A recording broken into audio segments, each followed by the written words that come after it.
Wait, stop. That's the one.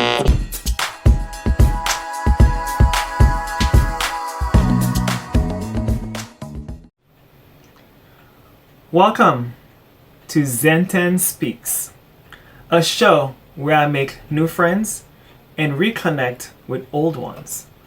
A show where everyone's stories may inspire you to tell your own story. In this podcast, we encourage everyone to get rid of shame, guilt, fear, doubt, and judgments for themselves and for others, and replace those with love, empathy, compassion, understanding, kindness, and to do your best in everything that you do. In essence, to get rid of things that no longer serve your well-being. To be true to yourself and be honest with others. No need to be politically correct. That's out the window with 2020. Here, we tell the raw, uncensored story, your story, and tell the truth as you see it. Make sure you live your fulfilled life without permission or apologies. So, if you have a juicy, interesting, raw, unapologetic story and inspiring, please make sure to contact me at ZEN1021@gmail.com. It is ZENTENN21@gmail.com. Or you can find me on most social media platforms. You know it. The IG, Instagram, Twitter, Facebook, OnlyFans. I mean, not really. But yes, OnlyFans. Just kidding. Not. As you may guessed it, my name is Zen, and welcome to the show.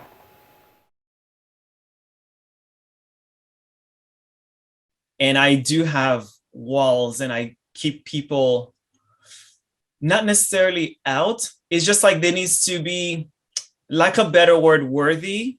Not worthy as in a sense where you're bad and you're bad in judging them. It's just like for someone to be, as I said, I take things very seriously. For someone to be in here, they need to be a certain way. And if they're not, and I do not judge them and say you're unworthy either. And I think eventually I'll have a better explanation, because the word worthy can trigger. It's not that they're unworthy as human beings, but it's worthy of your trust and your emotional closeness specifically. Yeah. Right. That, exactly. And so I'm not sure if part of it is just because I do not have the experience with a lot of XGWs that I've noticed who either got kicked out or they were shun. I just left and I did not care. I woke up one day and something clicked, and whatever else was there was the past, and it was didn't matter, period. And moving forward, I just did not think, because I was still in the area and I knew a lot of people. When I saw them preaching, when they saw me, I kept walking. I changed my number. I did not have fear. I did not give a, like they say. So I do not have that sense of abandonment that way, or being shunned. Even if they shunned me, I didn't care if they did, because I know my family thought that would work for them. And because I did not care, they're the ones who often came back to call me, to find me on Facebook and try to talk to me. But of course, trying to talk to me, I feel it was because they were preaching me. Also, learning in psychology, when it comes to either narcissism or other behaviors, how people will love bombing you. And then once you end, they say, okay, these are the rules. And then if you don't, and I'm going to abandon you. So knowing that, I think, and talking to is like help, knowing human nature, and maybe I do a lot of discernment and feeling energy. So if I feel something is not right through here or my gut, I will still talk to people in a superficial way, but I will not let them in my heart. And a lot of people wants to be my friends, And recently, I would say like 2 months ago, I posted on my Facebook, if you want to chat, it needs to be business wise. And that's not entirely true, is because I have a lot of people going in my DM and they want to make friends and they want to chat. And I do not have the bandwidth or the heart to give them that superficiality anymore, because I've claimed my true self, and I want to be truth and honest to myself and raw and be who I am finally. And I've noticed when I am that, people do not stay, or the wrong people don't stay. Right, exactly. The wrong people does stay. Well, the funny thing is, I still have some good people in my life, definitely. And I read a thing that says no one can be themselves 100%. If you are, then you most likely will not have people who stay around. And I'm not sure if that's true or not. When my experience so far, I've noticed it's more true than not, because there are some things I have to be in the closet with, not even big things like murder or being a liar, just like personal stuff. If I talk about it, even subliminally, when I post the little things about it, people get upset, even those people who are close to me. So I'm thinking, oh, so if they know the whole truth, then will they be around? And I've noticed one thing about me, because again, I take things seriously. I'm able to love people unconditionally, regardless what they do. And I've learned the difference. I can still love you, even those friends that I let go. I do love them, but then they are not good for my being, because I had that experience. So I think that's the difference, because some people will say they love you, and then when they get rid of you, that was a bad word I used, not the correct word. So when they get rid of you, they dislike you and they hate you and they write bad things and they gossip. And I do not do any of this stuff. And actually, when they talk to me, I've often tell them how I appreciate them and how I love them, which is true, but I still keep that distance with them. And I've noticed that with the social skills from the start. And I'm not sure if part of it is me or part of it is growing up Jehovah's Witness, where I keep things at a distance to discern who is good for me. Because, as a Jehovah's Witness, we discern not making worldly friends, or even friends in the congregation, are they good for us, etc. So that part I need to figure out myself. But it's not a problem for me, though. Not everything we got taught was useless. Some of the things that we learned along the way are useful. They may have been used badly while we were in the organization, but it doesn't make it useless. I was just speaking with someone earlier on today about how when we leave, we might have decades worth of scriptures filling our heads. We might have all of these different skills, and okay, I can knock on people's doors if I want to and talk about arcane topics like religion, and we've got all of these things, and part of us wants to say, burn it with fire, get rid of it, get it out of here. And the fact is that unless you go through some seriously psychologically damaging processes, you can't delete the information from your mind. In fact, you can't delete the information from your mind. You can just scramble your ability to retrieve it. That's not a solution. That's not healing. That's damaging ourselves even more. The trick, and you think about it, shunning is not a healthy thing to do, especially not to someone you love. So why would you shun an aspect of yourself? Right. This is a part of our story. This is a place that we came from. So what we have to do then is to give ourselves the space to say, okay, I have these traits and these skills and these different behaviors. Which ones belong in my life from this point going forward, and which ones only belong in the past JW version of me? And doing it without malice or judgments or bitterness, and just accepting that these are different periods of time in our life, and during that time we had a different personality. And the word personality, when you talk about identity and what's me and what's the organization, in Jungian psychology, at least, Jungian, I think I said that wrong, the idea of the personality or the persona comes from the idea of the theatrical masks that they used to wear in the theater in ancient Greece and whatnot. And that the persona is to act as if you are a person. And so we have many different personalities throughout our lives, or you could view it like a diamond where when you shine the light on a different side of it, a different facet, the pattern comes through differently. So just accepting that as time goes on, our identity will grow and evolve organically. And there are some things that we'll bring with us and some things that we'll discard. But we don't have to discard everything just because it comes from a time in our life that we no longer associate with. That's a great point, and I'm glad that you mentioned that. I've noticed a lot in the groups where people, the thought, maybe they have because they haven't healed yet or went through the process, the thought of Jehovah's Witness or things that they do, it's all burn it all, burn it all, burn it all. And from me personally, I do not agree with that, and I do not go through that. Which I wanted to ask you, I ask mostly everyone, is what were the assets of being Jehovah's Witness that you keep now that's an asset for you in your life? Public speaking, for sure. Not that I've had much opportunity over lockdown and that, but I'm happy to walk into a room of however many hundreds of people and just deliver a speech off the cuff. That's no issue. And I would put that down to the experiences there. Also, the willingness to be a bit of a misfit, the willingness to stand out and to do what I believe is right. Because you think about it, we were raised to be, this is quite an ironic thing, isn't it? Uh-huh.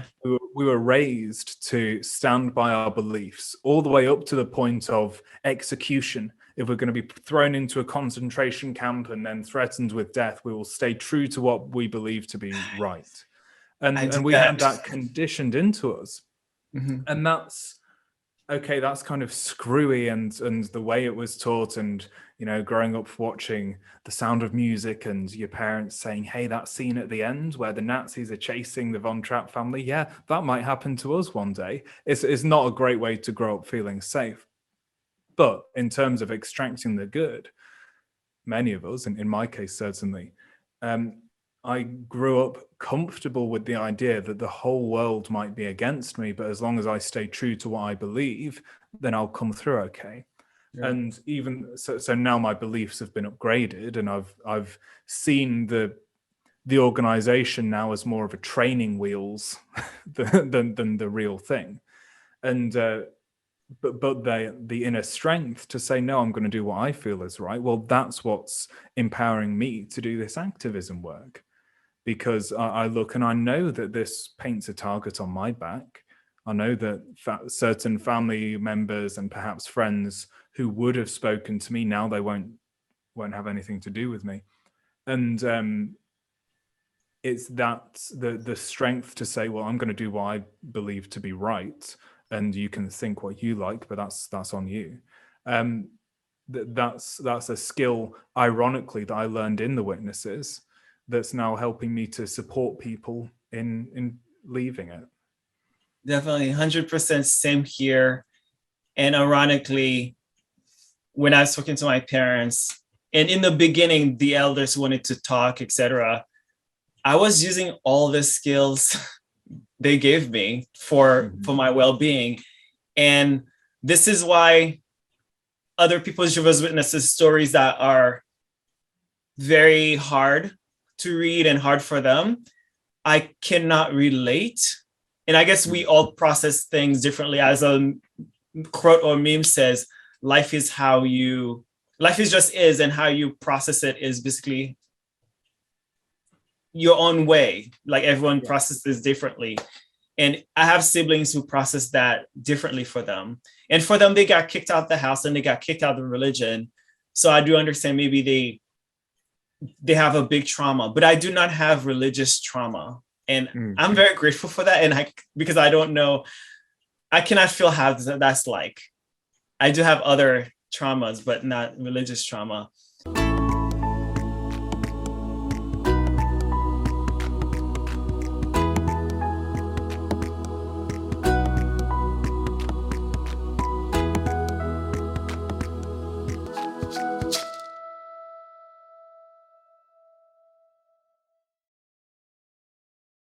So tell us a bit about Love with Intelligence. Like, what is it, and what do you do there? So Love with Intelligence is a dating and relationship company that focuses a lot on behavioral profiling and also on recovering from narcissistic relationships and going on to build happy, healthy relationships. And so that was a business that my partner and I started, and we partnered with a guy called Chase Hughes. So he's a world leader in behavioral profiling. He got like $30 million worth of government investment to develop these people reading and influence tactics for the military. And these were really life or death scenarios where it's not like the worst thing that's going to happen is you'll lose a sale. It's the worst thing that will happen is you'll get executed and videoed in the process. So they had to make sure that it was really top notch. So we looked at bringing those skills into the world of dating and relationships because it's shocking statistics. It's like 1 in 4 men and 1 in 3 women go through a physically violent relationship by the time they're, I think it was 30. Wow. So these shocking statistics. And it was, well, how can people date safely without living in fear of that? And not only that, but how can you enjoy the process? So I don't personally have a huge amount to do with that. I was going to say that religion to do with that business anymore, just because I'm focusing so much on the XJW work. But that's still going strong, and Lily's doing it's a Lily Walford, WALFORD, and she's putting together a ton of resources on recovering from narcissistic relationships, on how to spot those people, how to heal from those experiences, and be safe to open up to the right kind of person in the future. So it's not from the pickup artist approach. There's some people may or may not know, but there's a whole school of research on pickup artistry, on how to seduce people. Specifically in the 90s and the early 2000s, a group of predominantly male psychology geeks got together and said, let's crack this seduction code thing, because what women are telling us they want and what they actually want just doesn't seem to be matching up. I'm doing what she wants, and now she's just telling me about this jackass that she's sleeping with, and he's treating her like dirt. So what do I do? So there was this whole field developed of guys learning how to pick up chicks, as it were. And a lot of it came down to, here's how to pretend like you're attractive for long enough to trick someone into being with you, at least for a night. And that's not a real good foundation for a healthy relationship. I'll tell you a weird story. There's a type of fish in many different oceans, and it's called what's it called? It's the cleaner Ross, WRASSE. And it's this little fish that goes into the mouth of this much bigger fish, and it goes in and it like swims in front of it and does this funny little dance. And then the big fish opens its mouth, the small fish goes inside, cleans around, and gets rid of all the debris, has a nice meal, and the big thing gets its mouth cleaned. So a good little partnership. There's another type of fish called the saber-toothed bloody. And what the saber-toothed bloody does is about the same size as the small fish. And it's a mimic. So it swims in front of the big fish, mimics the dance of the nice fish, then goes inside, eats the tongue, eats the gills, eats all of this stuff, and then the big fish eventually dies as a result. So many of these different schools of seduction and influence and sales and everything else, they're like that saber-toothed bloody. It's here's how to pretend like you're going to be a good thing for this person's life. Yeah. And that's that's not ideal, I don't think. So Love with Intelligence, and in fact anything that I'm involved with too, is very much focused on how can you create these healthy relationships where you can just genuinely be yourself and create beneficial, co-creative, cooperative relationships that work for all parties. Let me know what your thought is on this. So part of the reason I've been growing a lot in 2020 as well is I got into, I believe strongly it was a narcissist relationship. And they did all this stuff. And of course I give them credit, but from what I read, they say, you go through things and with your willingness and being willing to realize something, you did it yourself. But I have to give people credit, especially when it's something good that happened for me. And I understand a lot of people like to give credit as in blames. They say that person did this to me that I like to stay away from.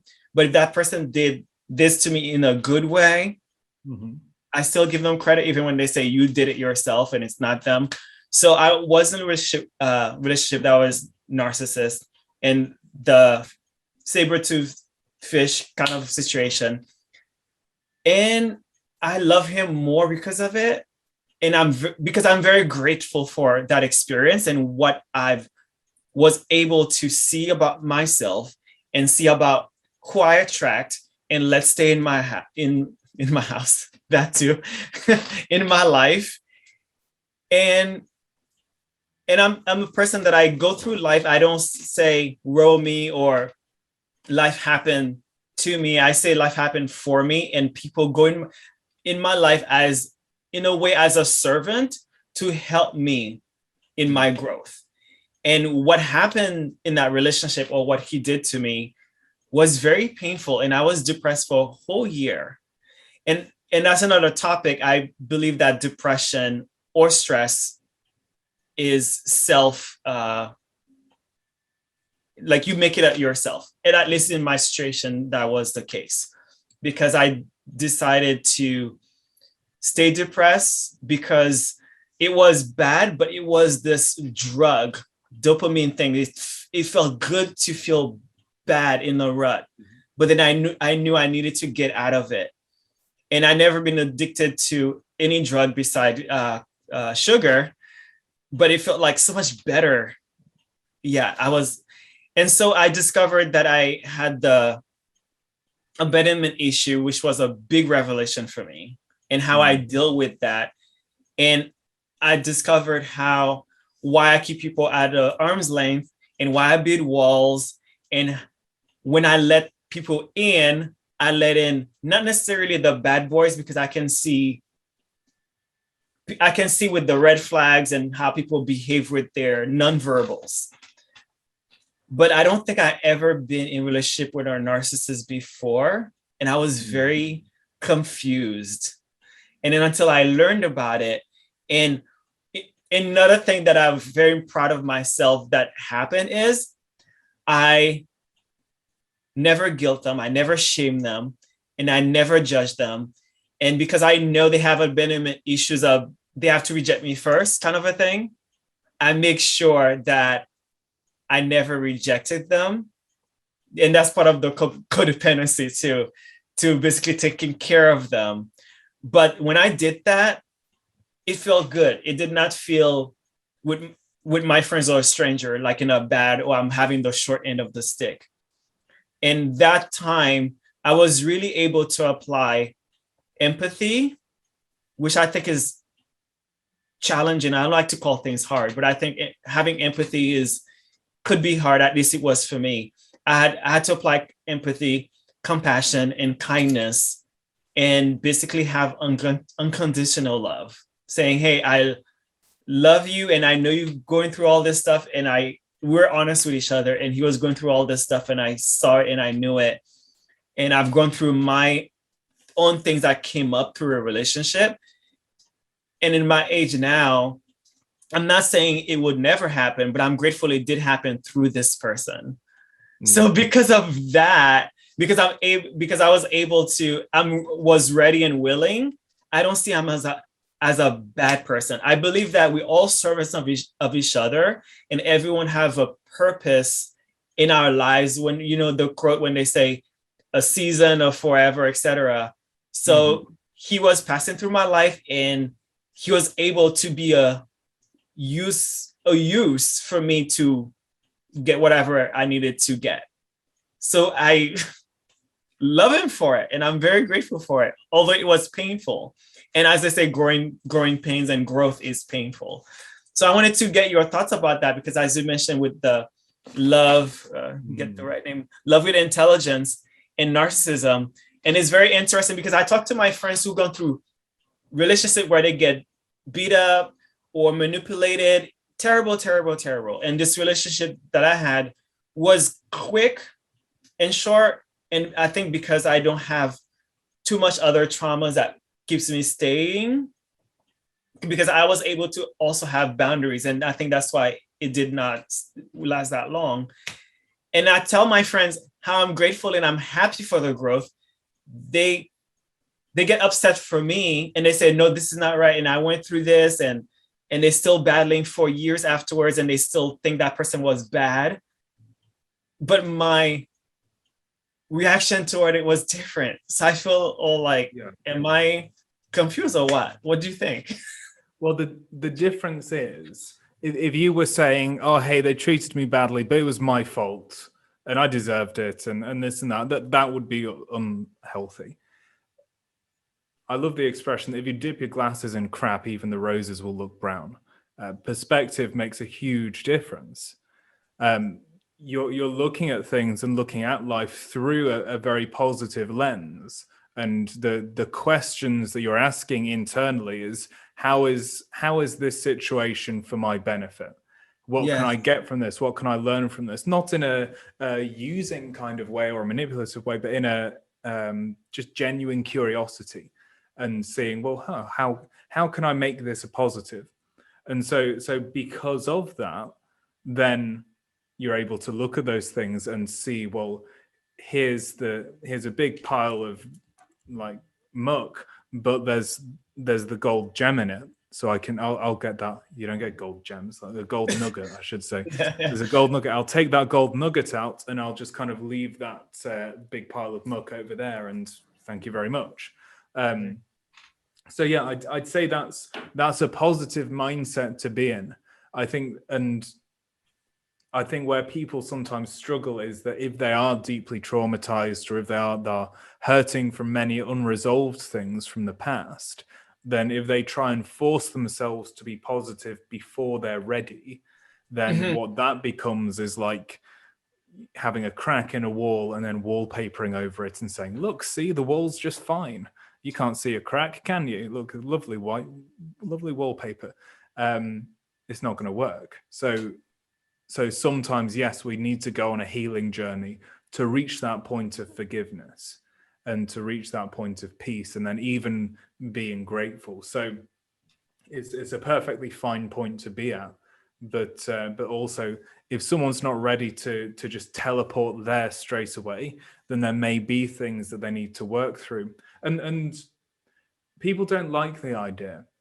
I know sometimes if in the past I used to help people get rid of phobias.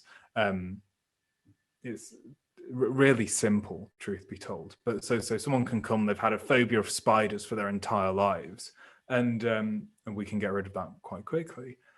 But there's this fear of, well, I don't want to like spiders because I have a phobia of spiders, right? I don't want to like spiders. What are you going to do to me? And so they don't want to let go of that. And the truth is, well, you're not going to love spiders. You're not going to like them. They're just going to stop having that irrational control over you. And so with these harmful, toxic, abusive experiences, sometimes people are like, well, I don't want to think that's okay. I don't want to think that it was okay for me to go through that experience. And fair enough. But that's not the point. The point is more getting to a place of internal peace so that you're no longer in a state of submission to that person. Yes. Because if you can just think of that person and then you feel awful, guess what? They're off living their life happy as Larry, not even thinking about you. And you just thinking of them, they're making you feel bad.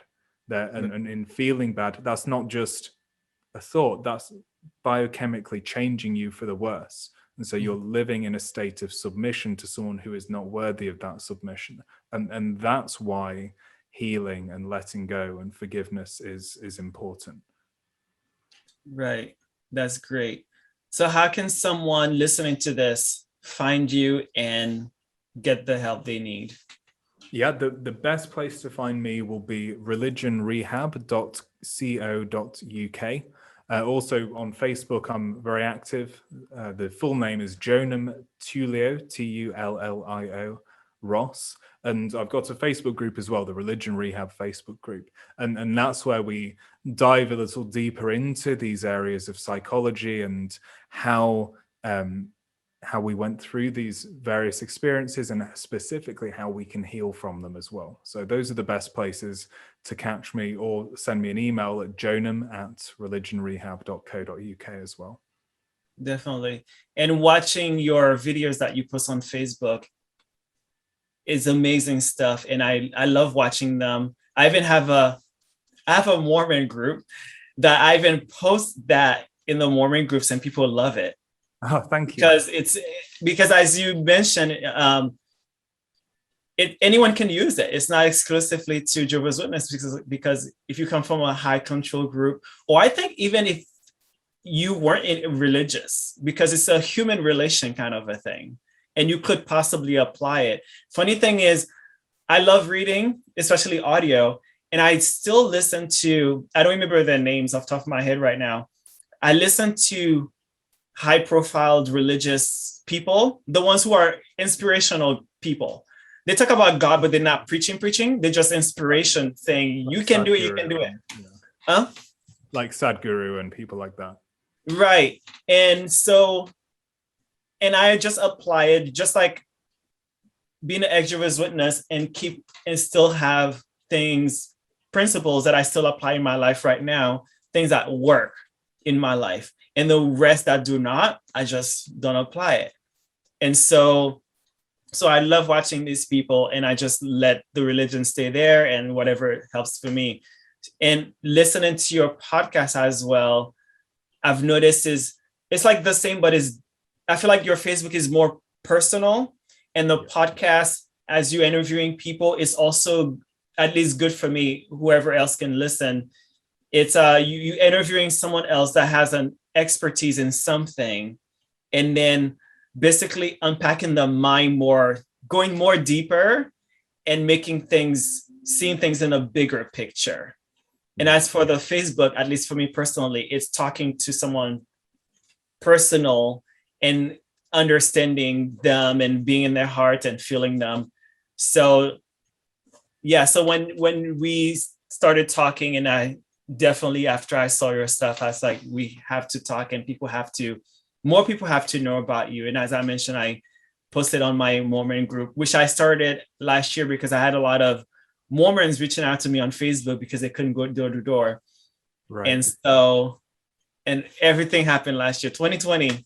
So, so thank you so much again, Jonam Ross, for being here. Anything else you'd like to add before we go that I didn't ask?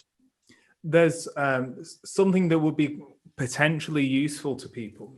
Is something that I've literally only just released in the past couple of days, and that's a recovery report. You may have seen it. I did a video about it. And before we start any of the hypnotherapy work, then before that, a big part of the process is getting super clear on where are you now? Where do you want to be in the future? And then reverse engineering that, like what are the opportunities, what are the strengths that you can capitalize on, what are the obstacles and the pitfalls you need to navigate around in order to heal like that. And also taking a stock of if and how specifically the religion has impacted you that you need to be aware of. So I've taken that part of the conversation because it's so powerful for people, even though it's just asking questions. It reveals so much about our own self that we can then see it objectively and see, great, I have a strategy now of what I'm going to do make progress, to achieve my goals, and to heal from the various wrongs that I've experienced going forward.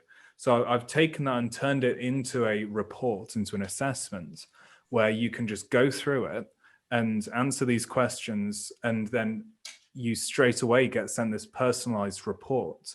And this is the same kind of mid to long range strategy that I give my one-on-one clients. So I put that together as a free resource for people, just to help anyone who wants to not get a map where someone else is telling them what to do, but it's more getting a compass so you can navigate your own way in your own life. So that's on the website at religionrehab.co.uk/report. And I'll send you the link, so if you put it in the description or wherever.